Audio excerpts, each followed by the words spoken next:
Innal hamdalillah nahmaduhu wa nasta'inuhu wa nastaghfiruh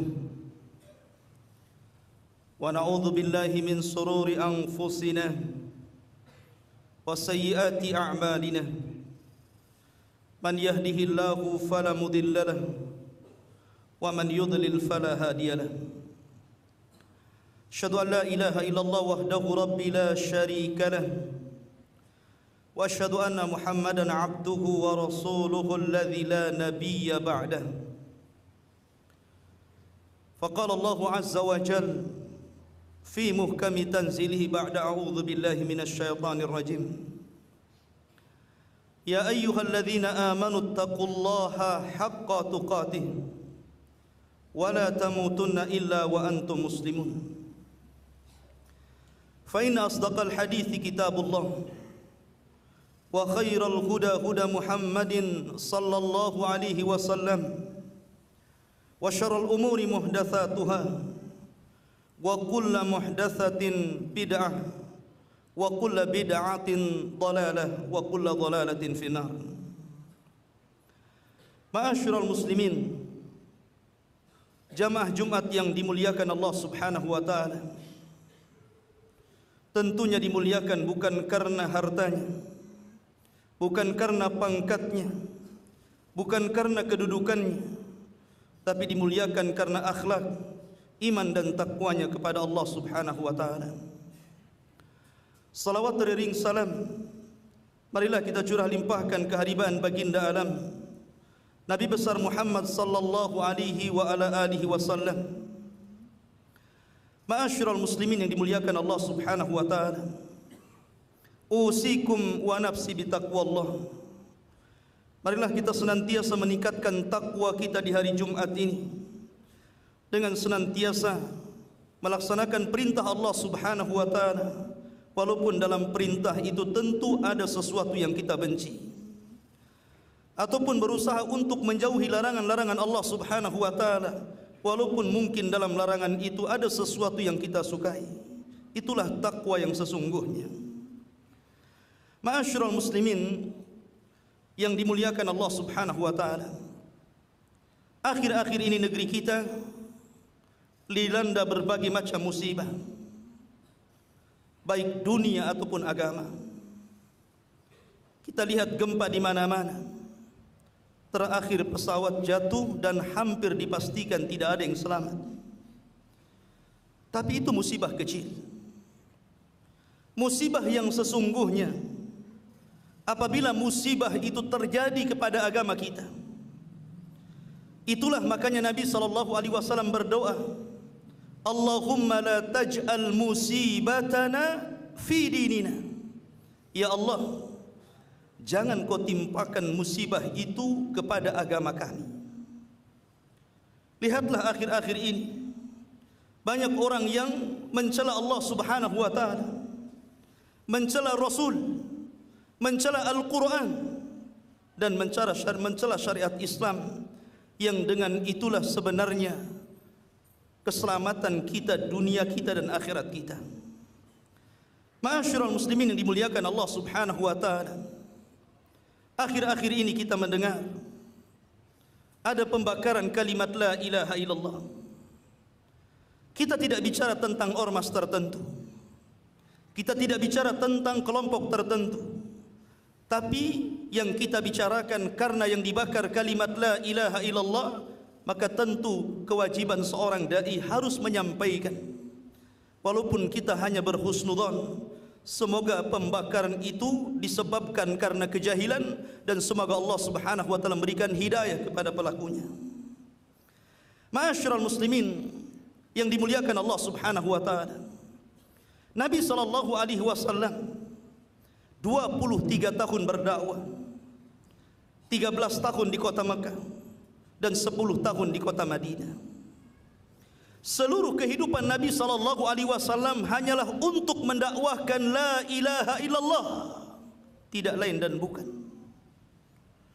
Dalam sebuah hadis yang dikeluarkan oleh Imam Ibn Hibban, dan hadis ini disahihkan oleh Al-Imam Syu'aib Al-Arnaut rahimahullahu ta'ala, ketika Nabi SAW berada di pasar Dhi Majaz, pasar di mana seluruh manusia berkerumun di situ dari berbagai macam daerah.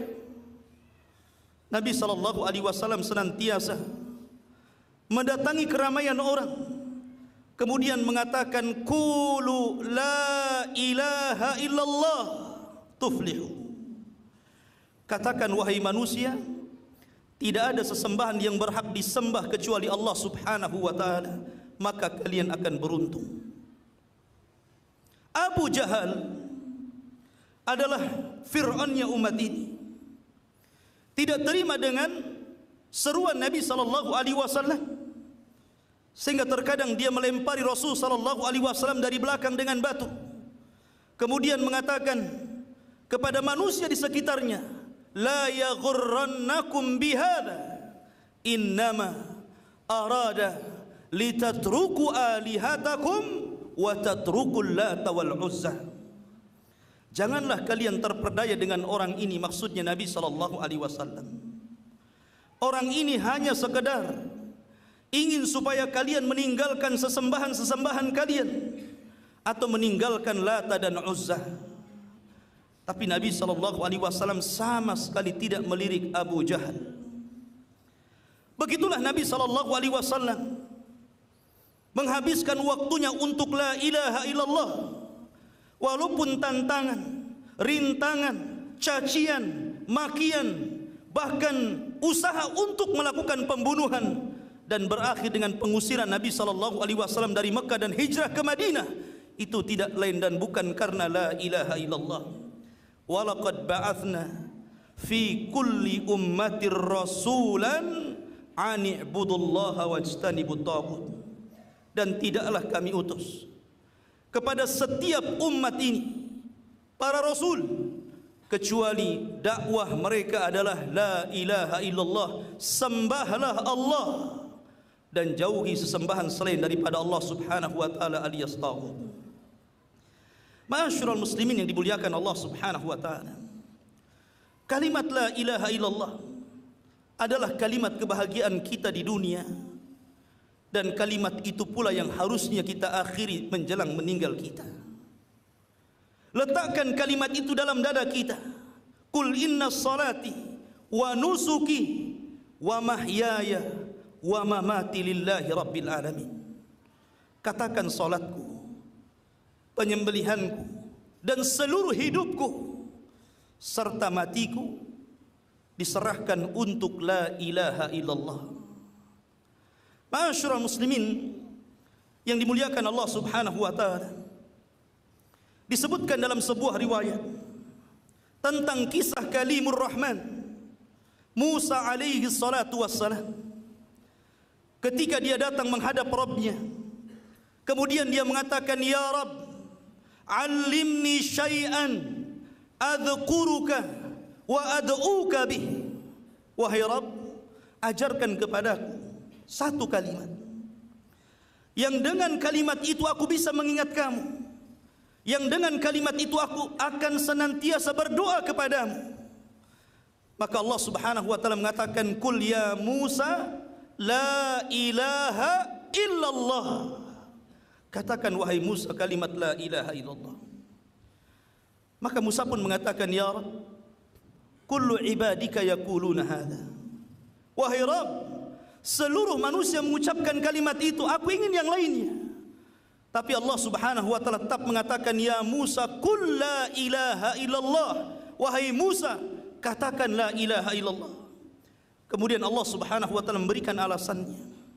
Allah berfirman, ya Musa, lau anna as-samawati sab'i wa amirahun wal aradina sab'i wa amirahun fi kaffatin wa la ilaha illallah fi kaffatin la rajahat bihinna la ilaha illallah. Wahai Musa, kalaulah langit dan 7 lapisnya bersama para penghuninya, dan bumi bersama 7 lapisnya dan para penghuninya itu diletakkan di satu neraca timbangan, kemudian la ilaha illallah diletakkan di neraca timbangan satunya, la rajahat bihinna la ilaha illallah. Tentu la ilaha illallah jauh lebih berat dibandingkan beratnya langit dan bumi. Subhanallah. Kalimat ini bukan kalimat biasa. Kalimat ini lebih berat dibandingkan langit dan bumi. Nabi SAW pernah menggambarkan dalam sebuah riwayat, walaupun sebagian para ulama mengatakan fihi nazar, bahwa jarak langit pertama ke langit kedua itu 500 tahun perjalanan. Langit kedua, ketiga juga sama. Langit ketiga, keempat juga sama, dan begitu seterusnya. Dan setiap 4 jari di langit itu ada malaikat yang sujud sampai kiamat. Ada yang ruku sampai kiamat, ada yang bertasbih sampai kiamat, dan tidak ada yang tahu jumlah malaikat kecuali Allah Subhanahu wa taala. La ya'lamu jununa rabbih illa hu. Tidak ada yang tahu tentara Allah itu berapa jumlahnya. Artinya bahwa langit itu adalah tempat yang sangat suci. Tidak ada di langit tempat maksiat, karena seluruhnya adalah para malaikat, dan mereka adalah makhluk yang senantiasa berdoa kepada Allah dan beribadah hanya kepadanya. Begitu juga bumi. Para nabi dan rasul ada di bumi, termasuk rasul kita Muhammad sallallahu alaihi wasallam juga ada di bumi. Artinya bahwa kemuliaan langit beserta malaikatnya, kemuliaan bumi beserta para nabi dan rasulnya, rupanya tidak lebih mulia dibandingkan kalimat la ilaha illallah. Ini menunjukkan kalimat besar, kalimat yang sangat agung. Bahkan kalimat ini pula lah penyebab kita mendapatkan syafaat Allah Subhanahu wa taala. Dalam sebuah hadis yang dikeluarkan Imam Bukhari dari hadis Abi Hurairah radhiyallahu anhu, Abu Hurairah radhiyallahu anhu suatu ketika bertanya kepada Nabi sallallahu alaihi wasallam, "Ya Rasulullah, man as'adun nas bi syafa'atika yaumal qiyamah?" Rasul, siapa manusia yang paling bahagia dengan syafaatmu pada hari kiamat? Maka Nabi sallallahu alaihi wasallam mengatakan, "Ya Abu Hurairah, aku kira tidak ada yang bertanya tentang soal ini kecuali dirimu." Baik, aku akan jawab, karena melihat semangat kamu tentang hadis Nabi sallallahu alaihi wasallam. Maka Nabi sallallahu alaihi wasallam mengatakan, "Ya Abu Hurairah, as'adun nas bi syafaati yaumal qiyamah man qala la ilaha illallah." Wahai Abu Hurairah, sesungguhnya manusia yang paling bahagia dengan syafaatku pada hari kiamat adalah orang yang mengucapkan la ilaha illallah. Bahkan dalam sebuah riwayat, yusahu birajulin yaumal qiyamah amamal khalaik, akan dipanggil seorang laki-laki pada hari kiamat di hadapan seluruh makhluk di padang mahsyar. Dan jumlah makhluk itu tidak ada yang tahu jumlahnya, sebab manusia yang pertama kali hidup sampai yang terakhir mati menyaksikan kejadian ini. Kemudian orang ini yunsharu alaihi, ditebarkan di hadapannya tis'un wa tis'ina sijilan, dihadapkan kepadanya 99 buku catatan, dan seluruhnya keburukan dia selama di dunia. Kemudian Allah Subhanahu wa taala mengatakan, buka satu catatan. Tiba-tiba catatan itu dibuka, min hamaddal basar, maka panjang catatan itu sejauh mata memandang. Semuanya kesalahan dia selama di dunia. Ini belum 98-nya dibuka, baru satu catatan. Sehingga kemudian Allah Subhanahu wa taala mengatakan, alaka hasanatun, kamu punya kebaikan untuk mengimbangi 99 catatan keburukanmu? Maka dia mengatakan, ya Rabb, sekiranya aku punya kebaikan, apalah artinya dengan 99 catatan ini? Dia sudah putus asa duluan. Tapi Allah Subhanahu wa taala mengatakan, ingatlah wahai hambaku, pada hari ini tidak ada seorang hamba pun yang akan dizalimi. Maka tiba-tiba Allah Subhanahu wa taala mengeluarkan satu kartu bitaqah. Kartu itu ada tulisan asyhadu an la ilaha illallah. Kemudian kartu itu diletakkan di satu timbangan, dan 99 catatan diletakkan di timbangan satunya. Lihat ibarah Rasul. Rasul sallallahu alaihi wasallam mengatakan fatasat bihinna la ilaha illallah. Tasat artinya menekan dengan keras, sehingga ketika kartu yang bertuliskan la ilaha illallah diletakkan di satu timbangan, nekan dengan keras ke bawah, dan 99 catatan tiba-tiba ringan dan terangkat ke atas. Kenapa bisa seperti itu?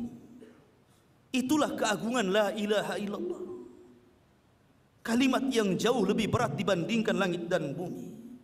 Yang kata Imam Ibnul Qayyim rahimahullahu ta'ala dalam kitab Zadnya mengatakan bahwa kalimat la ilaha illallah wali ajliha qamatis samawati wal ar wa khalaqa jami'ul makhluqat. Karena sebab kalimat itulah tegaknya langit dan bumi dan seluruh makhluk diciptakan Allah subhanahu wa ta'ala. Wa ma khalaqtul jinna wal insa illa liya'budun. Ma'asyiral muslimin yang dimuliakan Allah azza wa jalla, ada sebuah hadis yang cukup panjang ketika bicara tentang syafaatul udma. Ketika manusia datang kepada Nabi Allah Adam alaihi salatu wassalam meminta syafaat, setelah mereka berdiri di padang mahsyar selama 50 alfasana, 50 tahun. Matahari didekatkan, mereka kehausan, mereka kelaparan, tapi mereka tidak diwafatkan, mereka disiksa begitu saja. Kecuali orang-orang yang Allah subhanahu wa ta'ala rahmati dan Allah naungi dengan arasy-Nya. Orang-orang ini datang kepada Nabi Adam alaihi salatu wassalam, tapi Adam tidak sanggup memberikan syafaat dan memberikan udzur kenapa dia tidak mampu memberikan syafaat. Kemudian Adam mengisyaratkan untuk datang kepada Ibrahim. Ibrahim pun tidak sanggup dan memberikan udzurnya. Kemudian Ibrahim mengisyaratkan untuk datang kepada Nabi Musa. Musa pun tidak sanggup. Akhirnya mengisyaratkan kepada Nabi Isa. Memang Isa tidak memberikan udzur, tapi Isa menghormati Rasul kita yang mulia dan mengatakan datanglah kepada Muhammad. Maka ketika seluruh manusia sejak zaman Adam sampai orang yang terakhir mati berhadapan dengan Rasul kita yang mulia alaihi salatu wassalam dan mengatakan ya Muhammad isfa' lana ila rabbik ala tara ila ma nahnu fi. Wahai Muhammad, mintalah syafaat kepada Allah.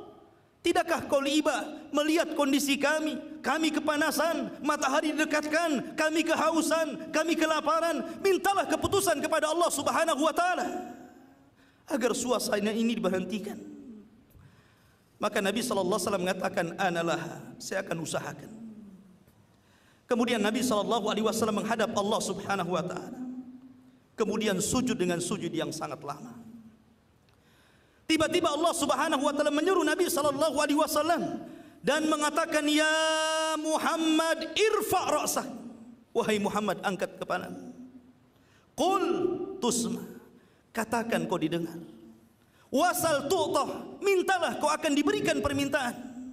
Washfa' tu syafa', mintalah syafaat, aku akan berikan syafaat. Maka Nabi SAW meminta 6 syafaat. Yang terakhir Nabi SAW meminta kepada Allah subhanahu wa ta'ala dan mengatakan ya Rabb i'dhan li mimman qala la ilaha illallah. Wahai Rabb, izinkan aku agar kau selamatkan orang-orang yang sudah lama hidup di neraka, tapi mereka ketika meninggal dunia masih menyimpan kalimat la ilaha illallah.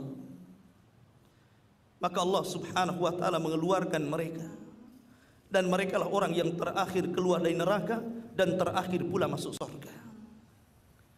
Inilah kalimat yang luar biasa ikhwatu fiddin, kalimat penyelamat kita di akhirat. Bahkan di dunia sekalipun kalimat ini menjaga darah kita, karena darah kaum muslimin itu ada harganya. Tidak boleh ditumpahkan sembarangan, tidak boleh dibunuh sembarangan. Dahulu di zaman Nabi SAW ada seorang sahabat namanya Usamah bin Zaid, putra daripada Zaid ibn Harithah. Dan Zaid ibn Harithah ini adalah sahabat Salah satunya sahabat yang menjadi anak angkat Nabi sallallahu alaihi wasallam. Artinya Usamah bin Zaid adalah cucu angkat beliau. Orang yang sangat disayang Nabi sallallahu alaihi wasallam. Suatu ketika Usamah bin Zaid diutus oleh Nabi sallallahu alaihi wasallam dengan pasukan yang lain untuk berjihad.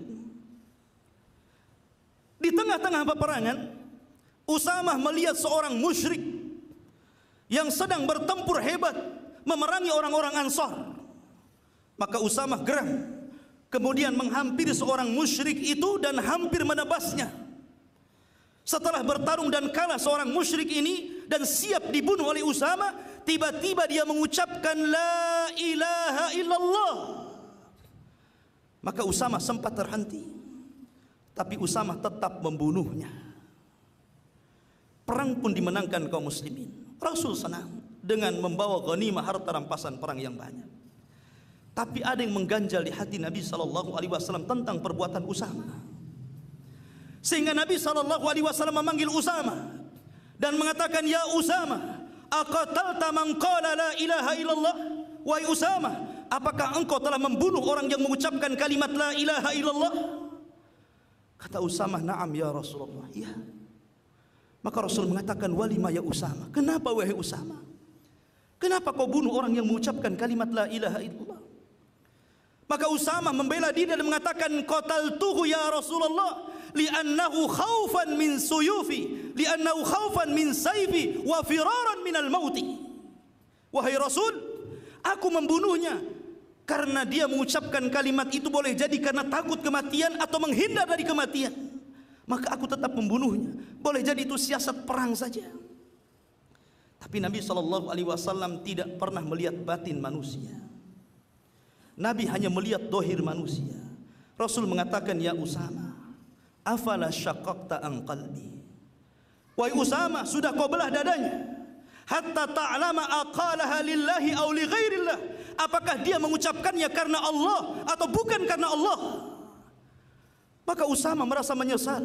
Rupanya Nabi SAW menghukumi secara zahir, maknanya Usamah telah membunuh seorang muslim karena dia telah mengucapkan la ilaha illallah. Maka dia merasa bersalah dan mengatakan, "Istaghfirli ya Rasulullah, ampuni aku wahai Rasul, maafkan aku wahai Rasul." Tapi Nabi SAW sangat marah dan mengatakan, "Ya Usamah, ya Usamah, madza tasna bila ilaha illallah? Madza tasna bila ilaha illallah? Apa yang akan kau lakukan dengan kalimat la ilaha illallah? Idza ja'atka yaumal qiyamah tuhaju 'alaika sahibuha." Kalau la ilaha illallah datang kepada Allah kemudian berhujah, kenapa engkau membunuh orang yang mengucapkannya? Apa yang kau akan datangkan alasan di hadapan Allah? Usamah terus mengatakan, "Istaghfirli ya Rasulullah, maafkan aku wahai Rasul, aku ini tidak tahu." Tapi Rasul tidak pernah menambah kecuali kalimat itu saja, sehingga Usamah mengatakan, "Wadittu ma aslamtu illa yauma idzin." Duhai kiranya aku bercita-cita baru masuk Islam ketika itu, karena Rasul tidak pernah semarah kepada orang yang baru masuk Islam. Lihatlah ma'asyiral muslimin, Nabi SAW membela musyrik yang mati di peperangan dan sudah memerangi orang-orang muslim hanya ketika hendak dibunuh mengucapkan kalimat la ilaha illallah, menunjukkan bahwa darah orang yang mengucapkan kalimat ini sangat mahal harganya. Gimana pula di akhir-akhir ini orang yang kemudian membunuh orang dengan cara yang murah, yang tidak ada tahu alasan kenapa dia bisa membunuh, dan orang yang dibunuh bingung kenapa bisa dibunuh, padahal dia seorang muslim. Dan lihat pula bagaimana Nabi SAW hanya melihat dohir tanpa melihat batin. Makanya kita katakan, alasan apapun orang yang membakar tulisan la ilaha illallah, kita tidak pernah melihat batin Anda. Dengan mengatakan ini bendera ormas tertentu, dengan mengatakan daripada tercecer dibakar saja, itu kan alasan. Kita melihat dohir bahwa Anda di hadapan kita membakar kalimat itu, kita tidak terima. Tetapi kita berhusnudon, boleh jadi Anda jahil dan bertobat kepada Allah, semoga Allah memberikan hidayah. Tetapi ingat ikhwatu fiddin, bukan berarti orang yang membakar kalimat itu murtad sehingga wajib diperangi dan harus berperang. Mereka saudara kita. Nabi marah ketika Usamah membunuh seorang musyrik yang mengucapkan kalimat la ilaha illallah. sebaiknya kita lapang dada, kita doakan. Karena bagaimanapun nikmat aman di negeri kita ini adalah nikmat yang sangat besar. Lihat Anda, negara-negara yang tidak aman, jangan lagi cerita cari nafkah, cerita ibadah susah. Di negeri kita ini Allah berikan luar biasa kenikmatan yang Allah berikan, dan itu tidak tegak kecuali nikmat aman. Doakan saja, mudah-mudahan dia dapat hidayah. Tidak perlu kemudian mencaci, memaki, menantang jihad, berperang. Ini sama saja berperang melawan kaum muslimin. Ma'asyiral muslimin yang dimuliakan Allah Subhanahu wa taala, kita boleh tidak terima. Kita boleh tidak terima dan kita boleh marah, silakan marah. Karena memang lambang itu adalah lambang kaum muslimin. Dengan itulah kita hidup dan mati, dan itu kewajiban seorang mukmin di awal dan kewajiban mukmin di akhir. Man qala akhiru kalamihi la ilaha illallah dakhalal jannah. Siapa yang akhir ucapannya la ilaha illallah, maka dijamin masuk surga. Ma'asyiral muslimin yang dimuliakan Allah Subhanahu wa taala, Hudzaifah ibnul Yaman, sahabat yang dijuluki Sirrun Nabi, pemilik dan pemegang rahasia Nabi. Seluruh hadis-hadis fitnah diketahui Hudzaifah ibnul Yaman dan tidak diketahui banyak sahabat. Karena ketika manusia bertanya kepada Rasul tentang kebaikan, justru dia bertanya tentang keburukan karena takut keburukan menimpanya. Hudzaifah ibnul Yaman bercerita tentang akhir zaman, bahwa kelak di akhir zaman Islam akan tergerus hatta la yudra, sehingga tidak akan dikenal ma salatun wala nusukun wala siyamun wala sadaqatun, sehingga orang tidak kenal salat, tidak kenal puasa, tidak kenal haji, tidak kenal ibadah, tidak kenal sedekah. Dan itu sudah mulai berangsur kenyataan ada pada hari ini. Orang sudah tidak kenal salat, orang sudah tidak kenal puasa, orang sudah tidak kenal haji. Bahkan orang yang salat pun tidak kenal hukum salat. Bahkan orang yang puasa pun bingung apa itu hukum puasa. Bahkan orang yang haji pun tidak tahu manasik, hanya ikut mutawifnya. Dan pada hari itu Nabi mengatakan wala yusra ala kitabillahi fi lailatin hatta la tubqa fil ardi minhu ayah. Sampai pada akhirnya Allah angkat satu malam tulisan-tulisan Al-Quran yang ada pada mushaf, hafalan-hafalan Al-Quran yang ada pada dada, sehingga satu malam itu Al-Quran diangkat ke langit, sehingga ketika Anda mengambil mushaf tidak ada tulisannya. Ketika Anda hendak mengulang hafalan tiba-tiba hilang hafalannya. Quran diangkat sama sekali oleh Allah Subhanahu wa taala, dan diangkatnya syariat. Tetapi hanya kalimat satu yang tidak diangkat, la ilaha illallah. Kalimat ini tidak diangkat. Ketika orang-orang tua-tua mereka saat itu, mereka mengatakan wajadna aba'ana bila ilaha illallah fanaquluha. Kami mendapatkan nenek-nenek moyang kami, bapak-bapak kami mengucapkan la ilaha illallah, maka kami pun mengucapkannya. Artinya di akhir zaman kalimat itu la ilaha illallah diucapkan bukan karena tahu perintah, tapi karena taklid, mengikuti bapak-bapak mereka mengucapkannya, maka mereka mengucapkannya.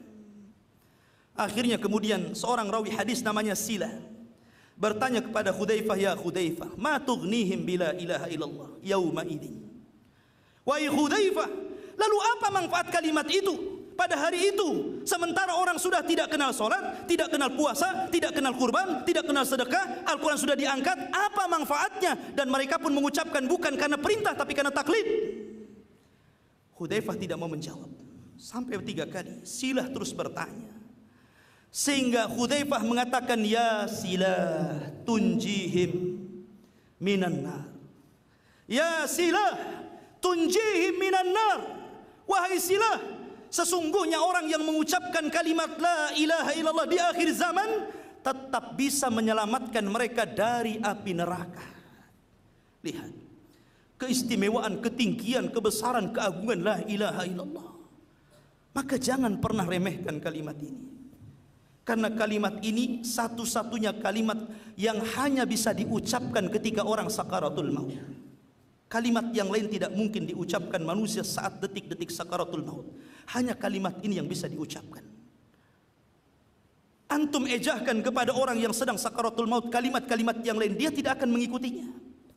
Tapi kalau Anda mengucapkan kalimat la ilaha illallah kepada orang yang sakaratul maut, maka dia bisa mengucapkannya dengan syarat ketika di dunia Anda meninggikan kalimat itu, mengagungkan kalimat itu, mengamalkan isi kalimat itu, dan senantiasa tidak pernah meremehkan, menghina, apalagi kemudian merendahkan kalimat la ilaha illallah. Aqulu ma tasma'un, aqulu qali hadza wastaghfiru innahu huwal ghafurur rahim.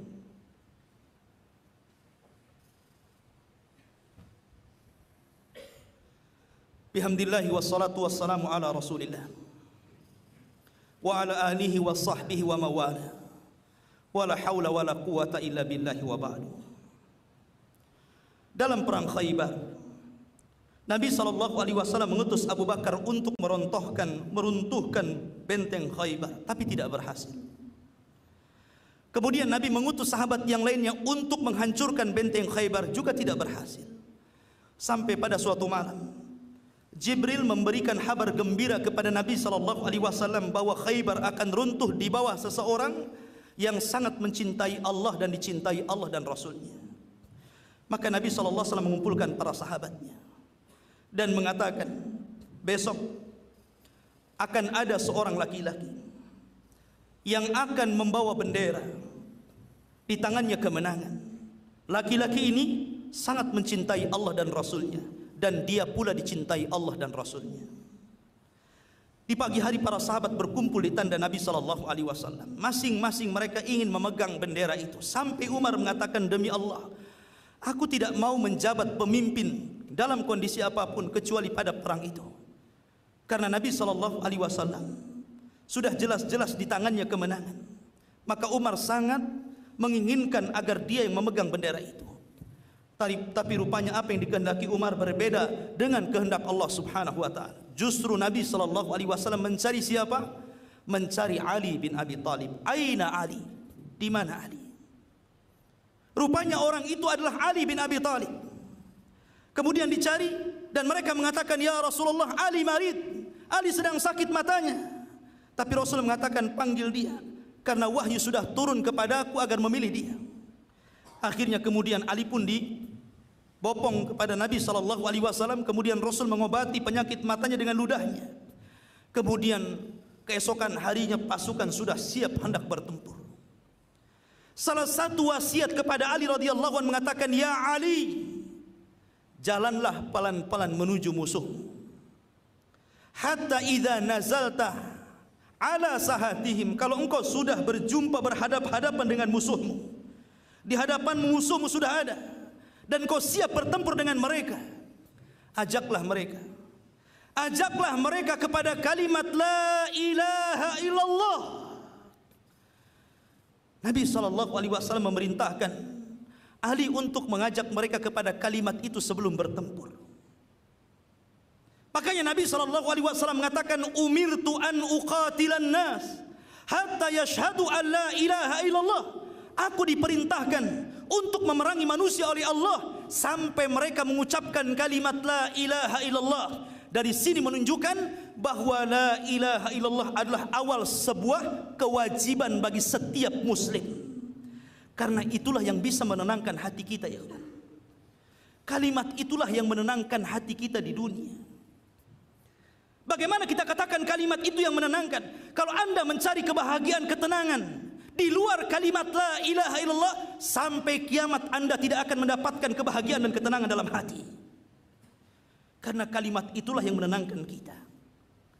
Karena rizki semua datang dari Allah, nikmat semua datang dari Allah, musibah semua datang dari Allah. Yang mengangkat musibah juga Allah, yang memberikan kesehatan juga Allah, yang memberikan ketenangan juga Allah, yang memberikan segala sesuatu kenikmatan dunia adalah Allah. Dan itu ada pada kalimat la ilaha illallah. Tidak ada yang memberikan rizki kecuali Allah. Tidak ada yang menghidupkan kita kecuali Allah. Tidak ada yang mewafatkan kita kecuali Allah. Tidak ada yang memberikan seluruh nikmat, kesenangan, kebahagiaan, jodoh dan yang lainnya kecuali Allah Subhanahu wa ta'ala. Maka agungkan kalimat ini. Jangan pernah Anda remehkan. Ma'asyiral muslimin, makanya secara umum kita mungkin tidak terima dengan pembakaran itu, tetapi walaupun demikian kita harus tetap menjaga keamanan negeri ini. Kita harus menciptakan kedamaian pada negeri ini. Karena kita ini mayoritas muslim. Yang melakukan itu juga seorang muslim. Ya, memang kita salahkan itu. dan kita nasihati lewat mimbar-mimbar. Tapi kemudian kalau kita lihat komentar-komentar di YouTube, ada yang memegang pedang, siap jihad, ada yang mencaci, memaki. Ini bukan dari Islam. Ma'asyiral muslimin yang dimuliakan Allah Azza wa Jalla, apakah Anda ingin menjadi negeri ini seperti Suriah, seperti Yaman, seperti Irak? Ma'asyiral muslimin yang dimuliakan Allah Azza wa Jalla, nikmat besar ini harus kita syukuri. Tetap kita memberikan nasihat, memberikan dakwah, dan pelajarilah tauhid la ilaha illallah. Sebab kalau orang mengenal kalimat ini dengan benar, dengan pemahaman salaful ummah, dengan mendalami akidah dan tauhid, mungkin bangsa ini tidak ada yang meremehkan kalimat itu karena tinggi dan agungnya kalimat ini. Mudah-mudahan Allah Subhanahu wa taala memberikan keamanan kepada negeri kita ini. Innallaha wa malaikatahu yusholluna 'alan nabi. Ya ayyuhalladzina amanu shallu 'alaihi wa sallimu taslima. Allahumma ighfir lil muslimina wal muslimat wal mu'minina wal mu'minat al ahya'i minhum wal amwat innahu qaribun mujibu ya qadiyal hajah. Allahumma aslih wulata umuril muslimin. Allahumma aslih wulata umuril muslimin. Allahumma aslih wulata umuril muslimin. Allahumma a'izzal islam wal muslimin wa adilla syirka wal kafarata wal munafiqin. Allahumma inna nas'alukal jannah wa ma qarraba ilaiha min qawli wa amal. Allahumma inna nas'aluka khaira ajilihi wa ajilihi. Allahumma inna nas'alukal huda wat tuqa wal afaf wal ghina. Subhanakallahumma wa bihamdika asyhadu an la ilaha illa anta astaghfiruka wa atubu ilaik. Ibadallah, innallaha ya'muru bil adli wal ihsan wa ita'i dzil qurba wa yanha 'anil fahsya'i wal munkari wal baghi ya'idukum la'allakum tadhakkarun. Qumu lis salatil jum'ah rahimakumullah.